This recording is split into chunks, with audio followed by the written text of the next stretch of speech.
So let's move into the question and answer portion. Dr. Revenaugh, I have one for you first. And so, what is your preferred way to rejuvenate the cheek and the midface? I did a lot of talking about, the jawline versus the cheek and the midface, and some things work for the midface, some things don't. What's your preferred method where you feel like you get your best results?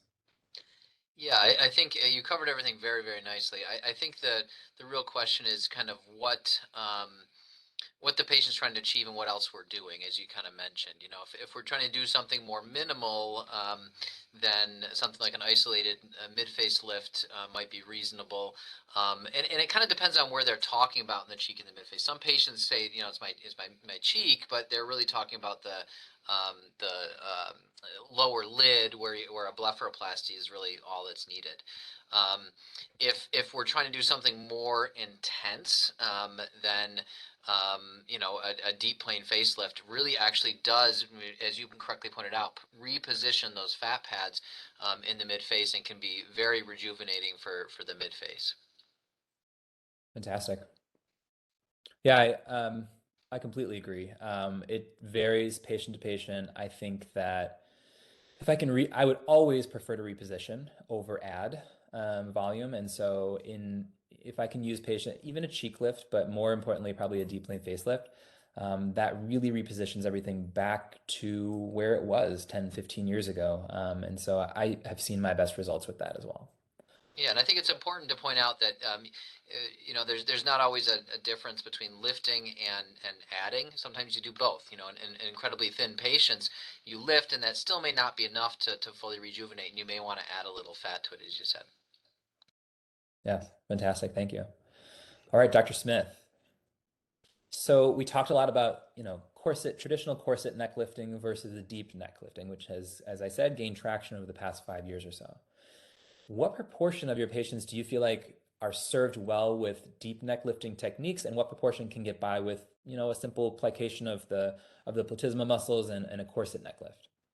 Yeah, that's a really good question, Mike, and you did a great job presenting the different things that we can help with. But I think when it comes to choosing the technique for the neck, um, I think a careful examination of what is causing the fullness or the problem to begin with is crucial. So if it's simply a fat issue and needs liposuction, then that should be considered. If it's a kind of a more muscle redundancy issue, then maybe a corset neck lift is appropriate. So I think all those things are kind of best determined during the examination and the initial consultation. And then after the ability to examine, that can allow us to pick the technique that will work best. I mean, some of the pictures you showed, of the digastric area, the submandibular triangle, really only think those areas are best dissected and worked on if it's necessary and avoided if it can be. So the vast majority will be the traditional techniques, but I think, maybe 10% of patients might need something like a deeper plane to get the result that they're looking for. Yeah, I would agree with that. I would say maybe 10% of my patients or so can really benefit from something deeper. I too avoid it. All surgeons, I think, should avoid it if it's not needed, because it does confer a little bit of added risk to the patient. So I don't take it lightly. And like I said, I think you want a surgeon who is comfortable working in those planes if needed. You don't want a surgeon who's going to kind of feel as though something is needed there and not feel comfortable doing that if it's identified at the time of surgery. So I think all three of us, are comfortable working in that plane, and none of us take it lightly to do so. So I think that's a very good answer. All right, Dr. Revenaugh. So you do a lot of preservation rhinoplasty. I know that's been something you've incorporated strongly into your practice. What advantages have you seen with preservation rhinoplasty, and I guess specifically if there is any benefit that you see in kind of the aging nose? Yeah, I think in the aging nose, a major thing is breathing, and as we age, sleeping, breathing becomes more and more important. And as you mentioned, there's those changes in the nose. I think preservation rhinoplasty has the ability to both change the kind of external appearance of the nose and help with some of those aging changes to rejuvenate and kind of return some femininity to the nose. But then also at the same time, you can in a relatively minimally invasive way change the shape of the nose and improve breathing. Yeah. I mean, I know it is just, being someone who does a lot of rhinoplasty, it is just almost magical to see when the cast comes off of those patients that they don't have a ton of swelling. There wasn't a lot of dissection done. There's no contour irregularity. So I think for well-selected patients, and a lot of surgeons think for well-selected patients, it is perhaps kind of the future of rhinoplasty. But again, has to be the right patient, because selecting a patient for preservation that is not a good candidate, is a recipe for a not as good of an outcome. Okay, and in Dr. Smith, so.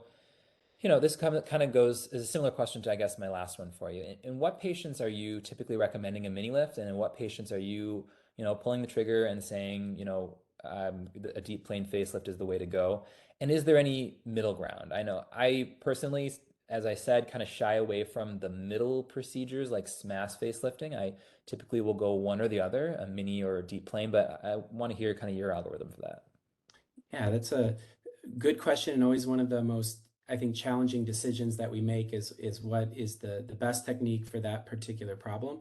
But I think in this case, it really comes down to what is going on in the mid face that we might want to improve. Because, like you presented on a smash lift or doing kind of a mini lift is not likely to make much change there. And so, for some patients with jowling, maybe kind of heaviness over the jawline, I think a mini lift will improve that area nicely. But if we really want to make improvements in the nasolabial creases, in the skin quality of the midface, we know that no other technique really will do that except for a deep plane facelift. And so it's kind of easy to answer that question from patients when I meet with them after I ask them what their goals are. And then it can quickly kind of let me identify that is the right technique and then use it. In terms of a middle ground, I don't think there really is one. I feel like you're either doing a deep plane facelift or you're not.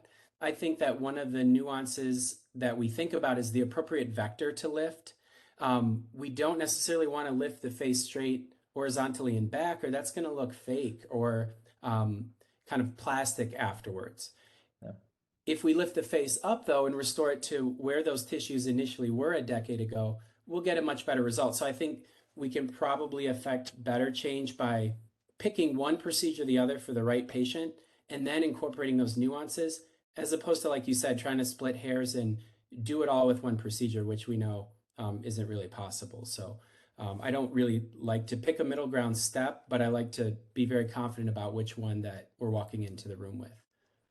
Absolutely agree. I mean, Um, Beverly Hills is a very unique place, and half of the learning there was what to do, and the other half was what not to do. And I completely agree with the shift in facelifting and specifically deep plane facelifting towards a more vertical vector, rather than getting that pulled kind of fish mouth appearance, which was typical of facelifts in the old days, you could say, is huge, and that kind of gives the natural results. I mean, no one in Chicagoland or the Midwest is looking for that pulled appearance that sometimes patients were getting in Beverly Hills, and so that is a huge kind of factor in it, and specifically, like you said, tailoring it exactly to what the patient needs. Occasionally I'll have a patient who, I see that they have loss of mid-face volume. They don't care. They just want the neckline or the jawline improved, and